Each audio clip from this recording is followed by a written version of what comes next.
Hi everyone, I am glad to see you on our webinar, the webinar which is hosted by Art of Business Analysis. And today we are going to talk about the transformation of switching from a B role to a role of consultant. And our today guest is Victoria, and Victoria will share her knowledge, her inspiration, her thoughts regarding the switching, and right now, example of our clients from different areas, from uh, finance institution, from IT company, telecom, agricultural. Probably there is no such industry in Ukraine which have never meet with our trainers on our educational program. So probably that's it from my side. Yeah, it's the photo of our participant. Probably somebody from you can find your photo on this collage. And Victoria, I think it's time to start your part. Let me stop sharing my screen and write your time. Please Thanks, start. Denise. So I'm starting sharing my screen. Let me know if it's visible. Yeah, yep. Great. So, hi, colleagues. I appreciate you being here today, and I'm glad to have a chance to share my story and offer, I hope, something useful from my experience. A couple of words about myself. I'm Victoria Barashka, and I'm in business analysis for about 5 years. In my current company, I wear several hats. I'm a business analyst, a project owner, and more recently, an associate consultant. When you hear the words business consulting or technical consulting, what do you manage? Imagine maybe perfectly fitting suits, elegantly worded phrases, or presentations so polished they look like a work of art, where 50 slides are just the introduction. Now add some chaos to it and the feeling that you speak not just a foreign language, but it's a strange business accent with lots of industry-specific jargon. So if you mix all of that, you will get the understanding of what exactly I've signed up for when I joined my very first consultancy project. And here's the thing, going through the challenges of consulting projects helped me develop a new level of problem-solving skills, taught me how to survive and organize work in high uncertainty environment, how to define my role and the team and shape it, and most importantly, just to enjoy the journey while working with some amazing professionals. It's been an incredible experience and I would like to share it with you. So I'll show you how business analysts can find their way to this fast evolving world of consulting where my personal motto became what the eyes fear, the hands do. And before we dive into the details, let me quickly walk you through what we're going to discuss today. And don't be afraid, it will not be a 50 slides marathon. We'll begin with checking our current understanding of what consulting is with reality and destroying some of the most popular myths. Then we'll move on to discussion and comparison of a consultant and a business analyst. So while business analysts aren't often a part of a consulting team, our skills and mindset often overlap with the consultant ones. After that, we can talk about the skills required to succeed in this field. So from managing expectations to gap analysis and process mapping, I'll share with you both the hard and soft skills that can make impact in this field.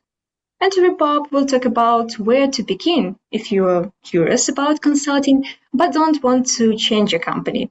What kind of projects can give you the required expertise, how you can develop the skills and the mindset, and how to take your first steps. All in all, the goal of today's presentation isn't just to give you the idea of what consulting projects are. It's to show how you can find your own place there, first as a strong consultant and someday maybe first, as a business analyst, and then one day as a consultant. Becoming a consultant, for many people, it sounds exciting, but who's a consultant, at least in our understanding? Here, I would like to hear your thoughts. So I invite you to scan this QR code and join Mentimeter to share your thoughts and reflections. And I would also ask Denise to share the link to the chat So a couple of seconds for everyone to take your smartphones and scan the code before we switch to Mentimeter.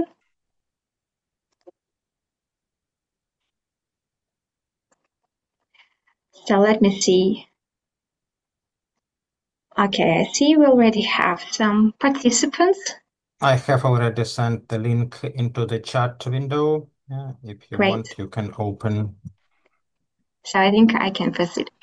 I asked AI to generate an image that, in its artificial intelligence opinion, represents the work of a business consultant, and here's the result. So what do you see in this picture? What are your first associations? Maybe it's a confident, ambitious person, or working in a multicultural environment, or maybe it's a business trip. So while you're sharing your thoughts, let me tell why AI gave me this particular image. Here's the thing. LLMs like Gemini or ChatGPT learn from enormous volumes of data. But this information isn't distributed equally. Some facts, ideas, or patterns appear way more often than others. So imagine you go to the street and ask 100 random people what the shape the Earth is. 90 would probably say it's round. 9 might say it's flat, and one person would use a smart word, spheroid. So after such a survey, you may go with this thought, okay, I guess it's round. AI works in a similar way. It doesn't choose the answers based on what is objectively true. It just generates what it sees more often. AI doesn't lie. It just gives you the statistical average. So when I ask AI to show me a consultant, it just collects and gathers most common elements from thousands of examples. Now, let me see, what do you think about consulting? Melania Trump. I like this. Maybe she's a consultant for her husband, president, person who can define the problem, opportunity, and propose a solution. That's a great suggestion. A person Really who has close to, some. sorry for interruption, this statement is really close to solution architect, yeah, if we're talking about the final solution. Yeah, but again, it depends on the level of granularity. Mhm. A person who has enough expertise to be able to help with ideas, options, risks, and decisions. The person who will be seen by business. That also sometimes happens, but well done. I think you're all right. And after we have this high level, more or less positive view of consulting, let's take a step further and discuss what exactly drives us toward the idea of becoming a consultant. So I'm going back to my presentation. Something that I've noticed more than once, and maybe you've also seen it, is how business analysts, project and product managers eventually reach a point when it's just not enough to work on simple features. They want to solve bigger and more meaningful business problems. And that's often where the interest in consulting begins. It doesn't usually come as a clear decision like, that's it, tomorrow I'm becoming a consultant. It starts more like a feeling or a shift in how you see your role. Yesterday you were writing great user stories, but today you are suggesting enhancements, for example, proposing how to fix an entirely broken process across 3 departments. This shift in mindset doesn't happen by chance. There are internal triggers, and you can see some of them on the slide. One of them is exactly what I've already started describing, the desire to move from solving tasks to shaping strategy. As business analysts, we usually naturally sit between business and the technical teams. We accumulate knowledge, build domain expertise, understand the broader context, and we begin to feel a need not just to follow the direction, but to help define it. That's where consulting starts to feel like the next logical step. Another common reason is the love of variety and learning. Consultants often attract people who feel limited by working in a particular area or product for years. Instead of diving deep into a particular product for a long time, consultants switch between different projects. They often last from few weeks to few months. New teams, new challenges, new domains, it can keep you energized, and inspired. So if you enjoy learning new things and switching the context, then consulting path can be a good choice for you. And finally, one of the biggest reasons for me personally is the opportunity to work on solutions at the very beginning, rather than fixing decisions made earlier by someone else. In large companies, it's quite a common situation. The first BA works on pre-sales, another BA starts discovery and define the scope and the high-level idea of the solution, and the third BA shows up later to implement all of that. And that third BA might see what is missing or how things could have been done better, but it's already too late to change anything. The timelines are fixed, the budget is locked in, and new suggestions means months of discussions. In consulting, you're a part of it from the start. You help frame the problem, suggest an approach, and shape the direction. You're not just implementing someone's plan, you're building it.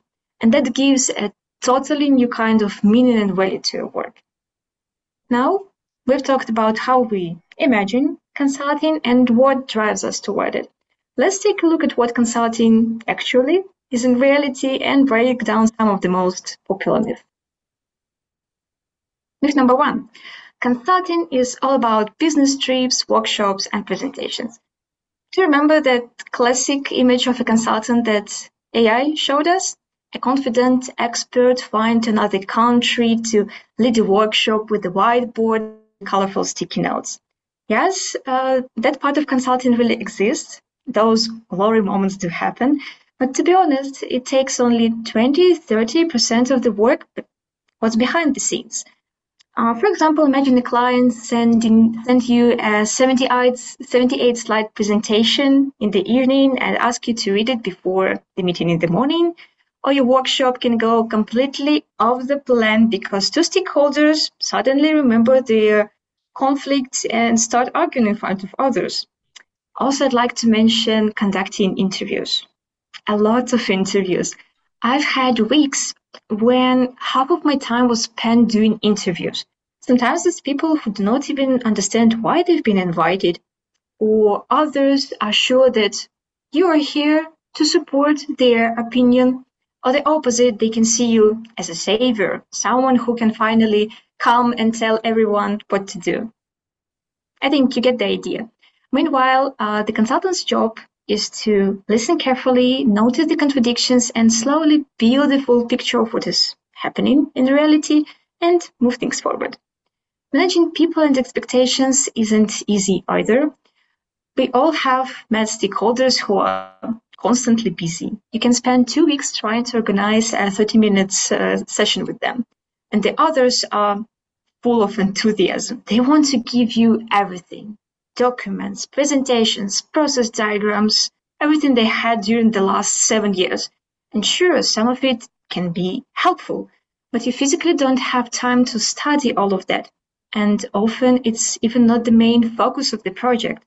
Sometimes to keep focus on what really matters, you have to use creative solutions. Once, the architect and I were hidden from the client. The rest of the team went to an on-site workshop, but we joined online. Why? Because the client's team were so excited that they tried to take over the discussion, asking extra questions and giving us tasks we didn't plan for. So we stayed online to keep things under control. So again, yes, this shiny, elegant side of consulting is real, but the real work often happens in meetings, documents, interviews, and clarifications. I think we can move to the next myth. You need an MBA or great background to be a consultant. This myth is tricky. People don't often say it out loud, but many think it deep inside. Consulting? That's not for me. That's for special people with an MBA from a top business school, a perfect LinkedIn profile, or at least 100 years of experience. Some of people do really fit into this vision of consultant, but they're not only the one in this field.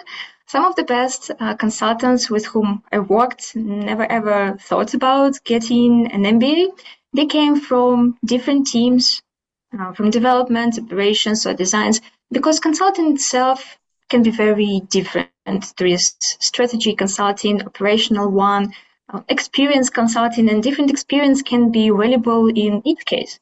Just like a business analyst doesn't have to have a business or technical degree to succeed in our field, consultants doesn't have to be a Harvard graduate. They might be a technical expert, a UX specialist, or someone great at change management.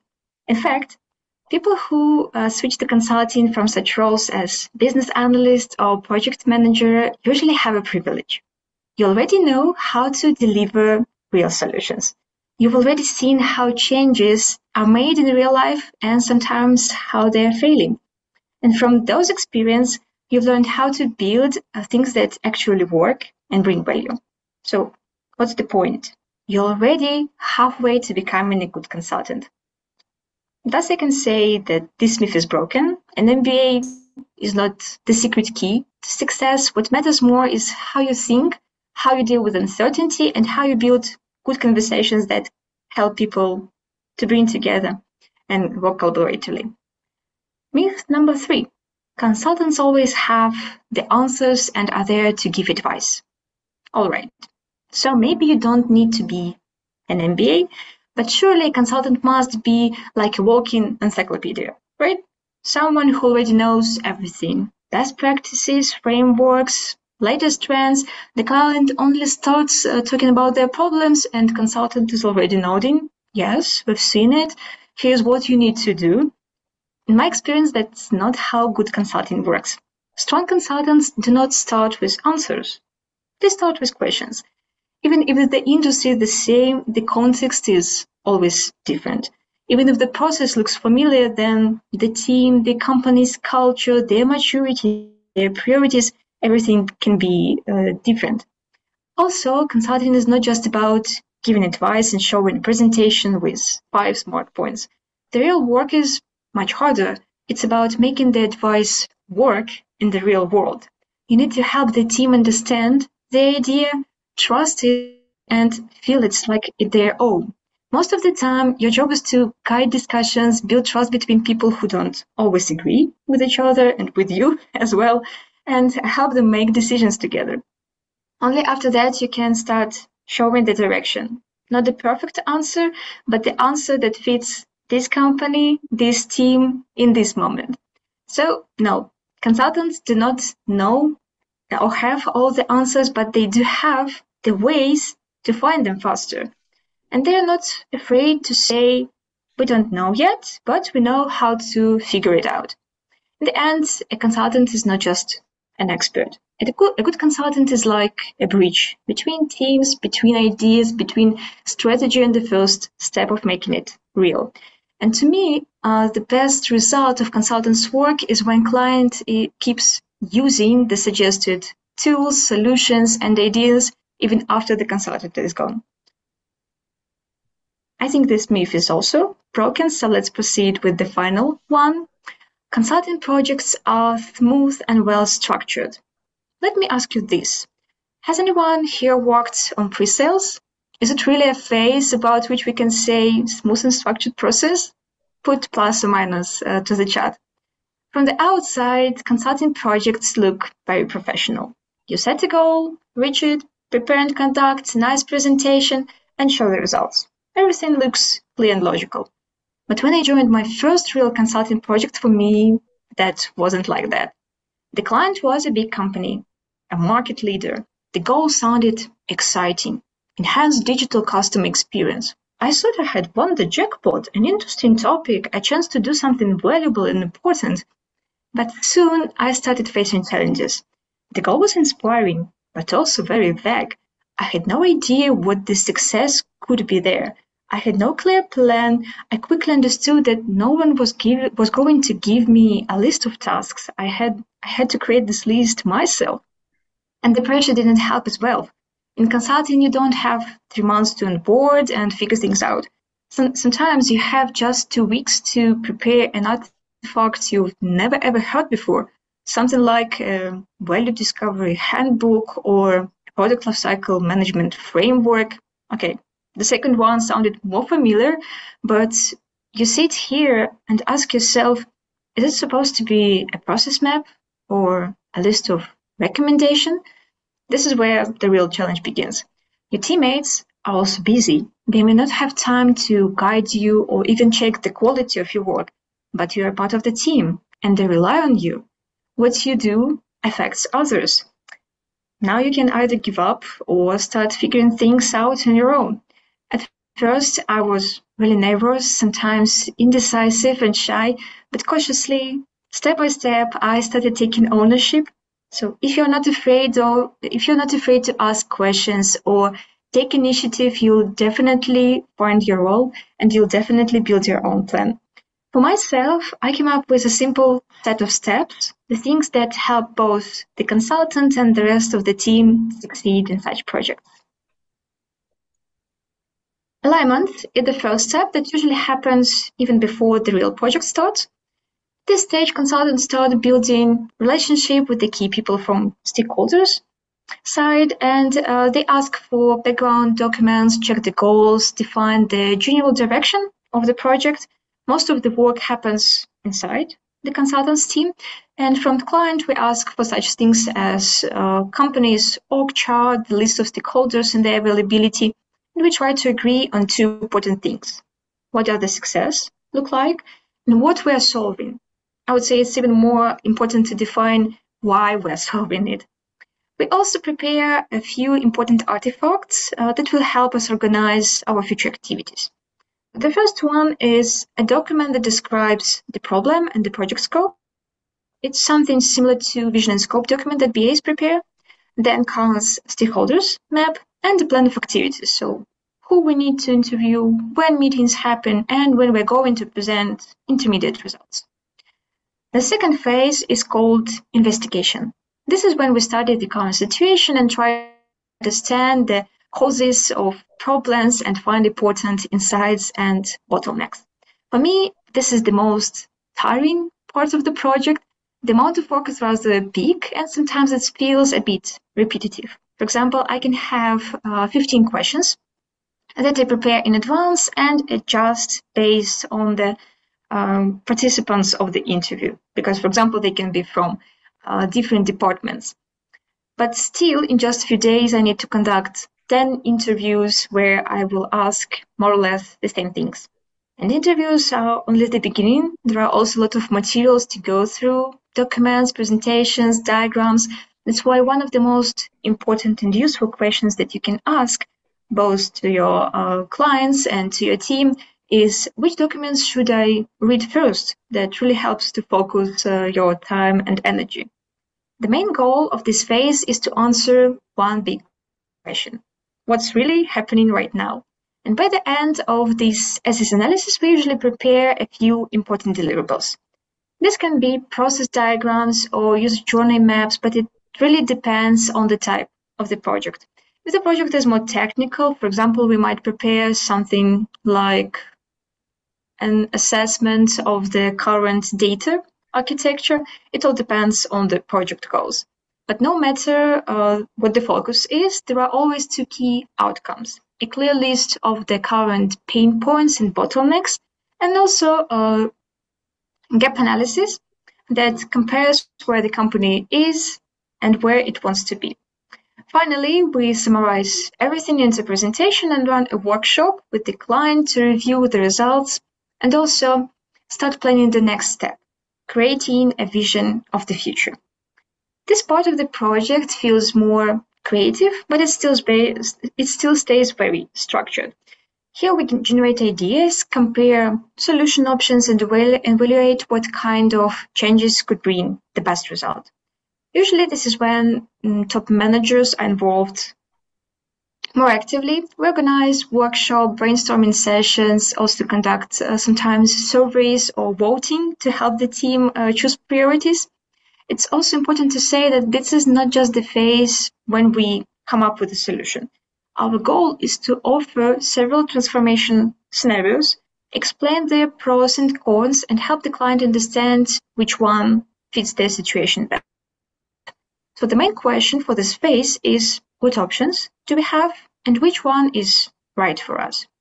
The deliverables again depend on the type of the project, but one thing that almost always appears is to be model, a picture of how something could look in the future. For example, it could be a description of a process like product lifecycle management or a target operating model. If there are several possible ways how to reach to be model, to be state, we prepare a comparison table. It usually includes 2-3 options with their risks, benefits, limitations, and estimated impact. This helps the client to make a choice. And finally, we summarize our recommendations in a presentation explaining why these options were selected and what results they expected to bring. After all this research and reviewing of all the options and transformation scenarios, after idea generation, we finally come to the last phase, planning. Here we answer a very practical question. What exactly are we going to do and how and when we're going to start? Consultants work with the client to define a clear set of actions and initiatives that will help to bring this chosen strategy to life. That's why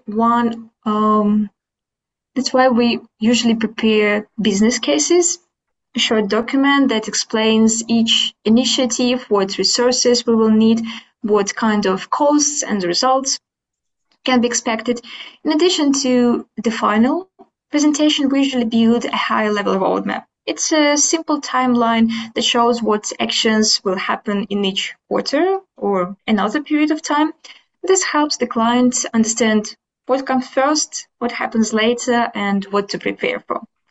In the past, projects often ended at this point, but now both the consulting firms and the clients want longer partnership. So sometimes a new phase begins where consultants can support the implementation.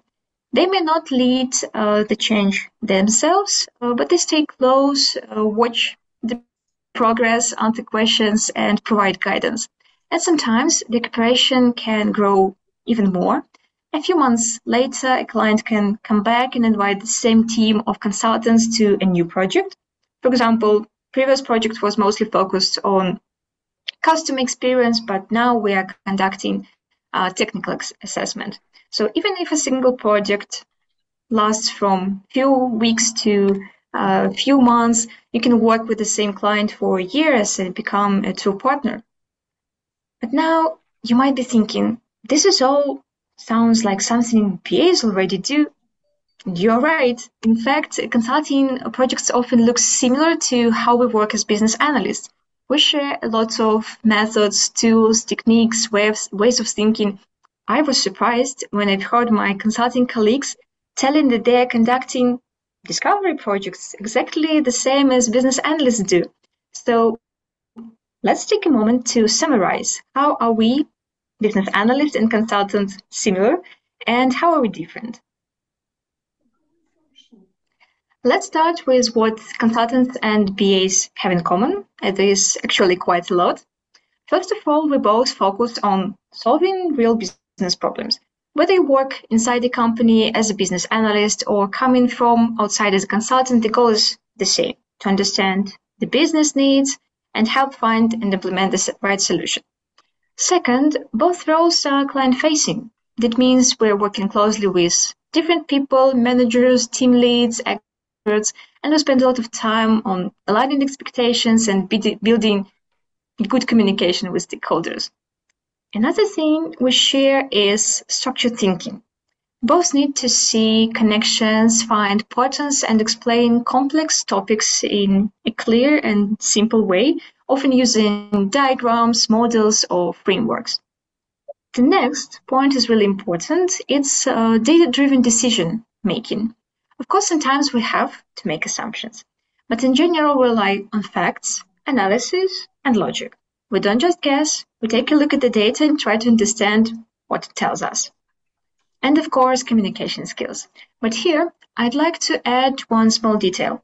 It's not just about communicating well, it's about choosing the right message for the right person. We need to speak in a way that different audience will understand us and feel connected, whether that's a developer, a team lead, or a top manager. The sixth point is adaptability. Both consultants and analysts often work in situations when there is no clear plan at the beginning. Things change fast, and we need to feel okay while working with uncertainty, and the only difference is the scale of this uncertainty.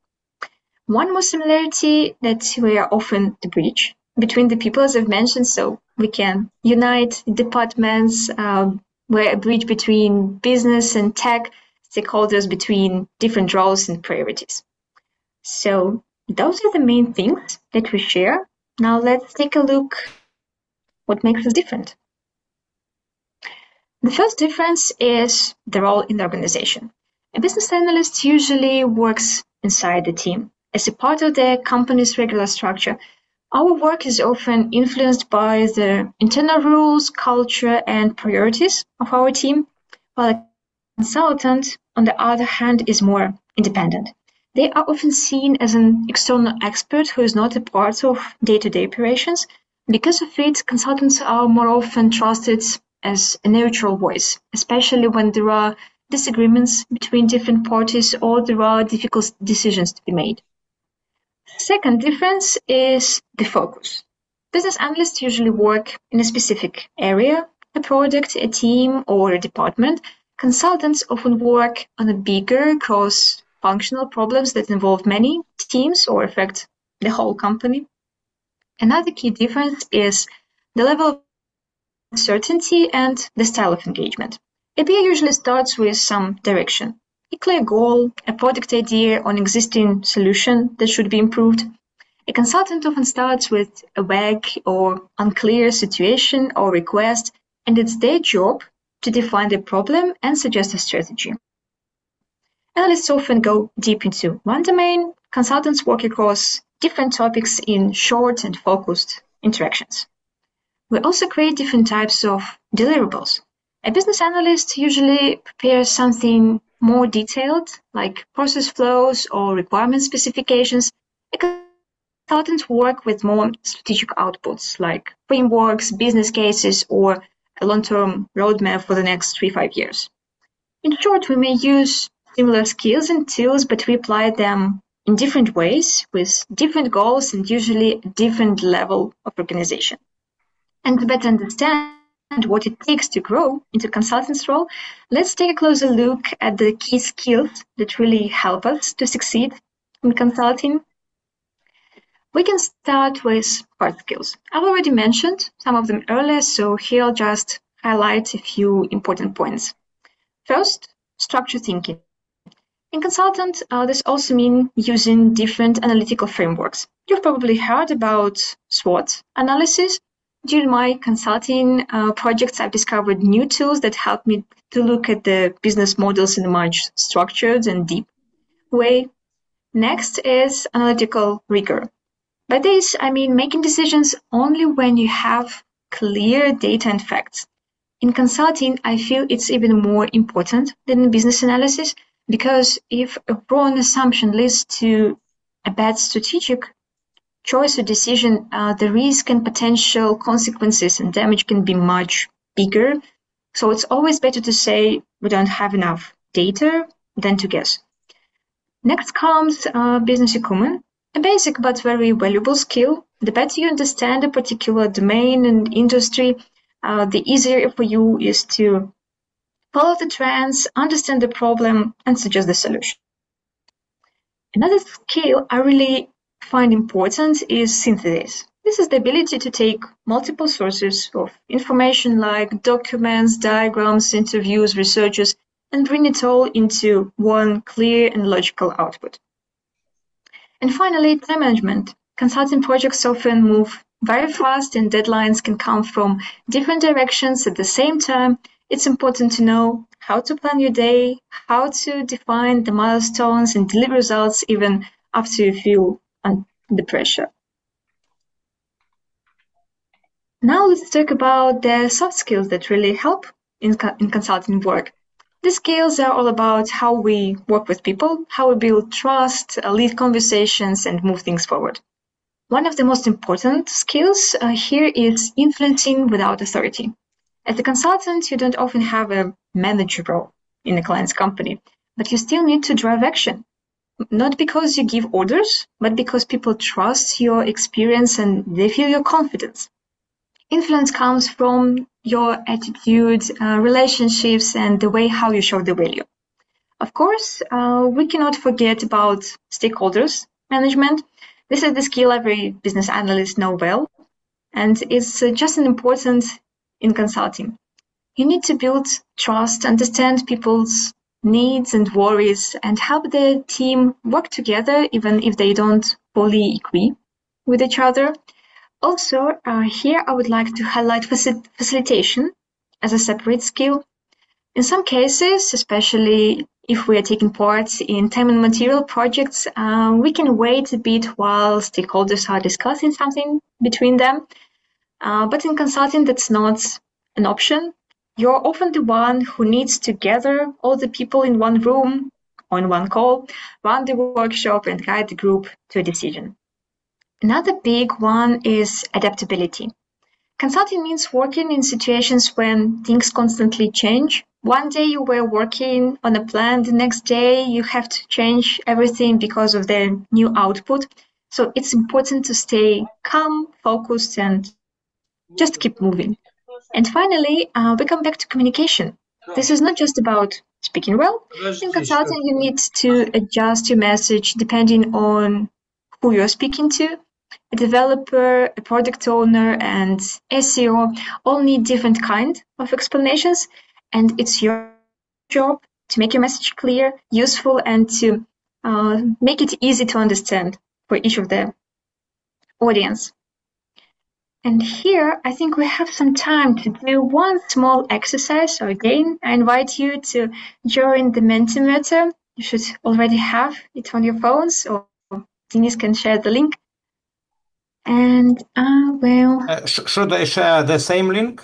Yeah. Yeah, you can share the same link. I will just switch to another slide. And here we have our small exercise. And Victoria, could you please share the QR code again? Yep, sure. Thanks.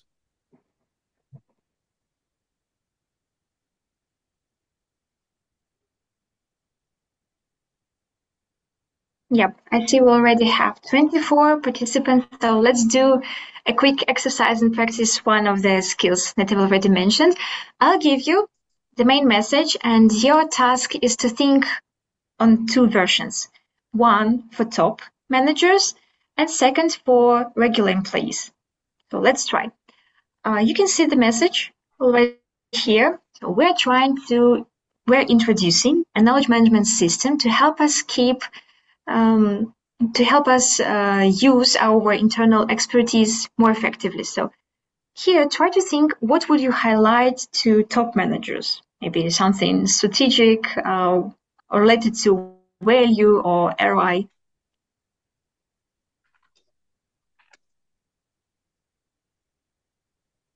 What are the benefits that we should highlight to top managers?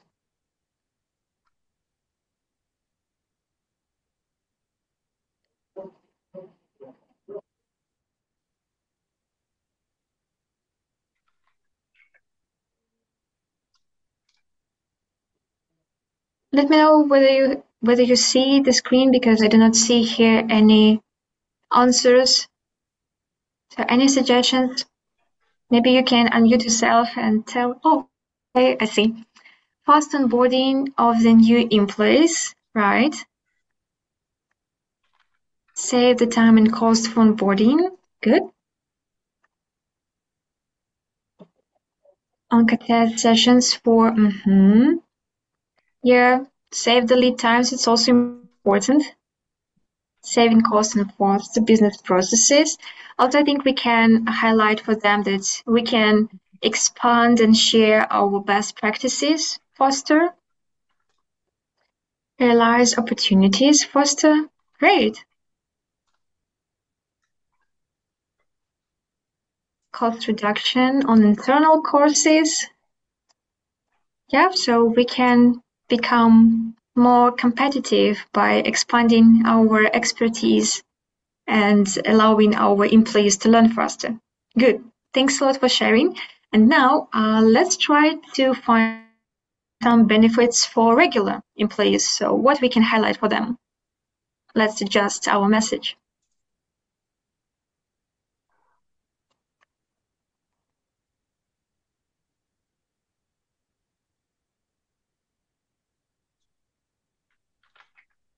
I think it just takes some time for Mentimeter to get your answers and show them for me, so I'm looking forward.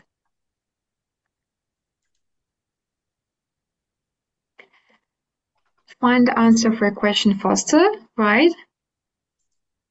Save time for finding relevant information, yeah, so we can use time required for onboarding, for getting new skills, nothing is forgotten and lost. Maybe that's also the benefit for the top management. The company tries to make your life easier. Yeah, I would like to receive such kind of message from the top management. I mean, to me as a regular employee. To find answer to your questions, you will benefit from it because you will have aggregated view in one place, and also I will be able to find an expert answer faster, someone to whom I can ask my questions. Okay, so I will switch in advance to the next slide and come back to my presentation. So let's proceed and discuss how actually we can grow the skills. We've already trained one of the skills together with you, so how to develop the rest. Here are the main strategies for growing into a consultant role, and the choice depends on whether your company already has consulting expertise or not. That's why I called the two strategies the volunteer and the trailblazer. Let's start with the easier case when your company has already a consulting department or internal consultant experts. This is the great starting point because you don't need to create anything new. You just need to understand how the system works and step by step become a part of it. That's why I call this strategy the volunteer. So here are a couple of recommendations, and you can start with understanding how the internal consulting team works. Try to learn what kind of projects they do, what deliverables they prepare, and who they work with. You can just attend internal presentations or invite some of the consultants to a coffee break and ask some questions or invite them to share their expertise. So you can build relations with the consulting team, reach out directly to them. Before I joined consulting team in my company, I reached out to several consultants from Boston Consulting Group and asked them to share their experience, whether they feel satisfied with their job, how it's usually conducted, etc. So I've asked them for details. And you can ask how they define the problems, how they work with stakeholders, how they present their ideas. And after that, you can start volunteering for strategic and visible projects. I mean, look for the projects where you have, for example, more than one team or more than one department affected. Include contact with senior leadership, or the project can be related to transformation. So, I mean, in general, try to find something more complex than you're usually doing. These types of projects often overlap with consulting activities, and it gives you a chance to show also your initiative, flexibility, and the wish to grow. Also, I recommend using consulting style tools and language in your own work. So you can start using slides, for example, to structure your findings, or you can present problems and solutions clearly and briefly. Try to focus not only on analysis, but also on strategic thinking and practical outcomes. Another recommendation is just ask to observe or join one of their projects in shadow mode. Even if you can't officially move into the team, you can offer your help as a business analyst. That's exactly how I started my consulting journey. So I shadowed a couple of projects and then joined one of them officially. Even partial involvement will help you understand the methods, the templates, the mindset, the process, how consulting projects are conducted, and more importantly, it will help you to get acquainted with the right people. So after that, you can look for the right moment to make a move. At some point, there can be an open position on a consulting project or a temporary place on a similar style project. So even if a company doesn't offer a formal path or a course how to become a consultant, you can build your own consulting style portfolio step by step, and it can become your bridge to this new role in the future. Second case is when consulting department or expertise does not exist in your company yet. And this situation may seem harder at first. There is no team to join, no ready-made system to become a part of. But in fact, it can be a big opportunity. It means you can build the expertise yourself, take initiative, and grow into consulting style role even without a formal title. That's why I call this strategy a trailblazer. So how to grow consulting skills when there is no formal consulting team and you have no one to ask. You can start acting like a consultant in your current role. Of course, it will require more investigation from you to learn more about the tools and techniques and also try them. But you can start with asking yourself for each task, what's the business value behind it? Yes, BAs are supposed to think this way already, but sometimes we get so deep into daily tasks and requirements management that we don't have time to think about why decision has been made or what is the bigger business goal behind it. Second recommendation here is try to position yourself as a cross-functional problem solver. So look for strategic or unclear challenges, even if they're internal. When there is no clear request or no ready solution, these situations are a great way and opportunity for you to practice working with uncertainty, leading workshops, and helping people to solutionize. Next comes creation of deliverables that look like consultants' work. So instead of one right answer, you can offer 2-3 options with their pros and cons. So focus on, as I've mentioned, providing different options. Of course, the client or the leadership will be able to select one of them, but you will be able to provide, I would say, deeper analysis and provide a description of pros, cons, risks, benefits. So you can use also more visuals, organize your thoughts, and speak in a language of strategy. Next, I would highlight it's very important to improve your interviewing and facilitation skills. You can try to treat every meeting with stakeholders like a small consulting sessions. So instead of using interviews and workshops to just get an input, you can help people align and co-create solutions, and also you can guide the discussion, ask deeper questions, act like a consultant. I've already mentioned starting using strategic tools and languages. So that's where you will need to investigate and try some new tools like problem trees or hypothesis testing and scenario analysis. Those tools help you think more clearly and help others to see you as someone who already works on higher and more strategic level. Then you can earn trust through the value, not just job title.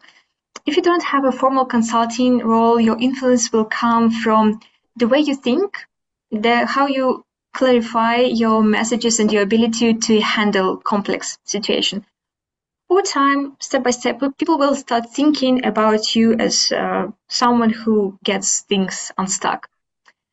And final recommendation for this trailblazer strategy is use external resources to learn and grow. So you don't have to do on your own.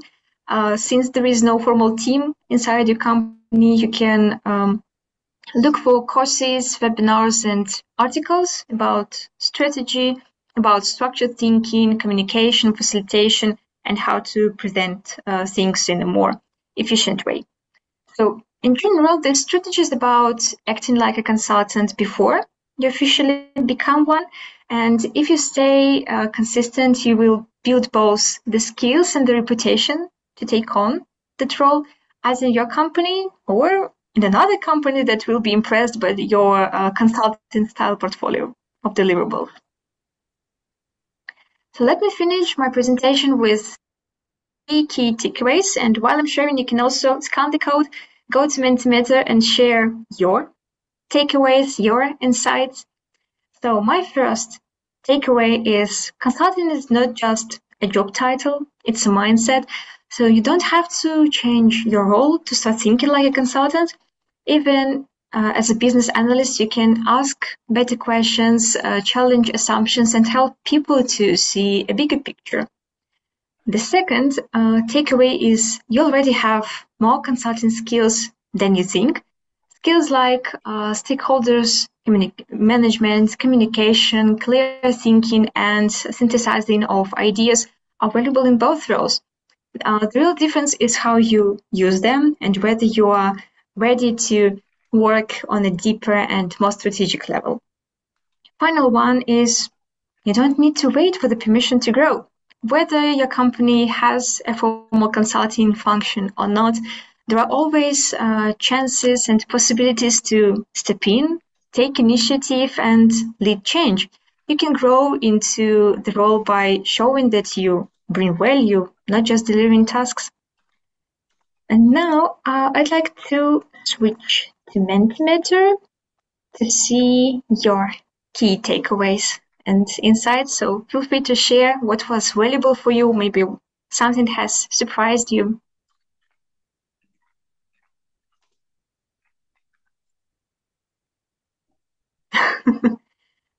Do not push horse to understand why you want to become a consultant. Yeah, I've already mentioned some of the drivers that can push us toward this idea, but yeah, you should really think whether you need it, whether you want it. And also you can ask consultants to share their experience so that you have understanding of the reality. It's not that difficult to move to consulting. I already accomplished some steps. Yeah, that's a great takeaway. You're already halfway to become a good consultant if you're already strong business analyst, project or product manager. One more takeaway. In my case, the most useful was how to move to consulting in a small company where there is no consulting team. Yeah, I'm glad that I shared something useful with you. Surprise was that focusing consultancy should be on the strategic level, not the practical things.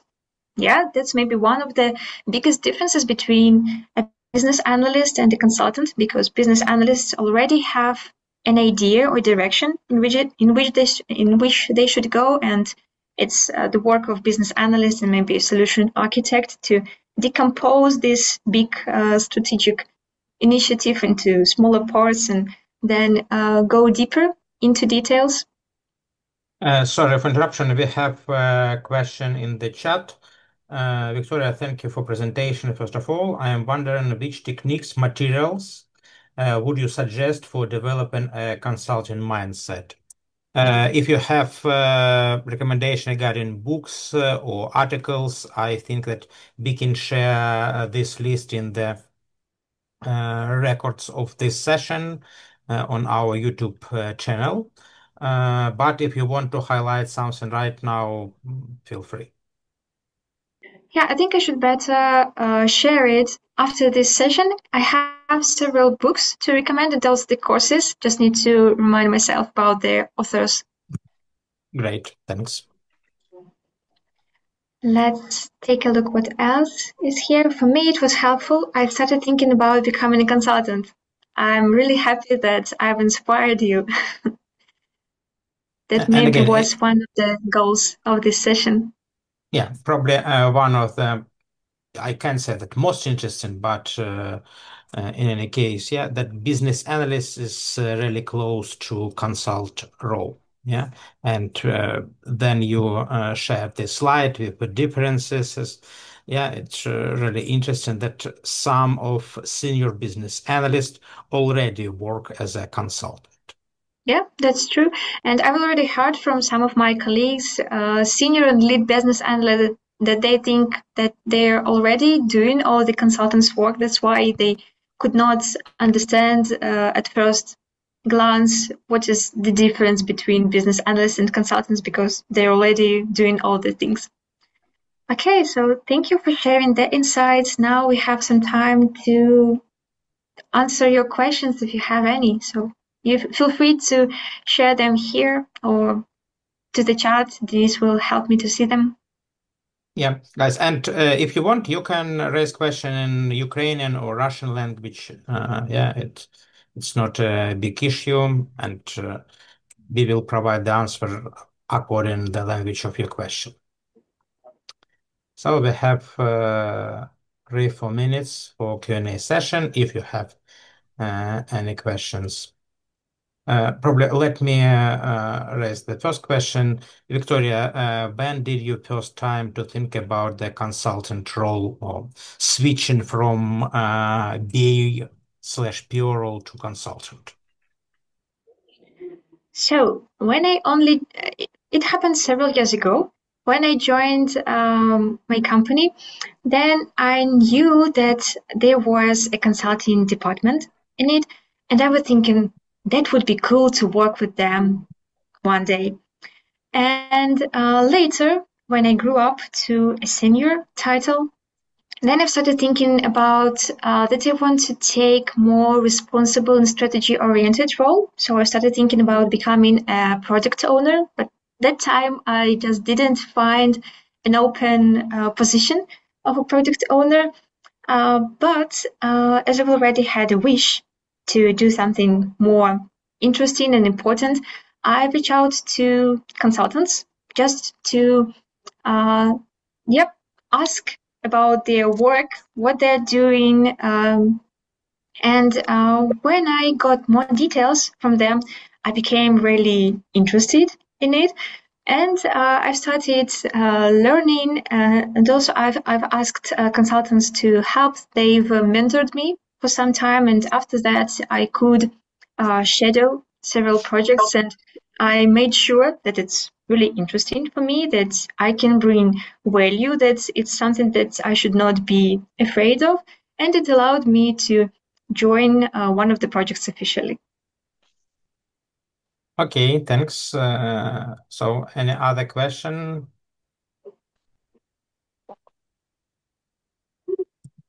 Probably not. Let me raise one more question.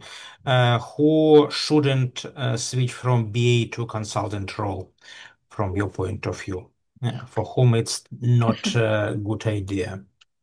So, as I've highlighted, consultancy projects they move really fast, and often uh, they last not for so long.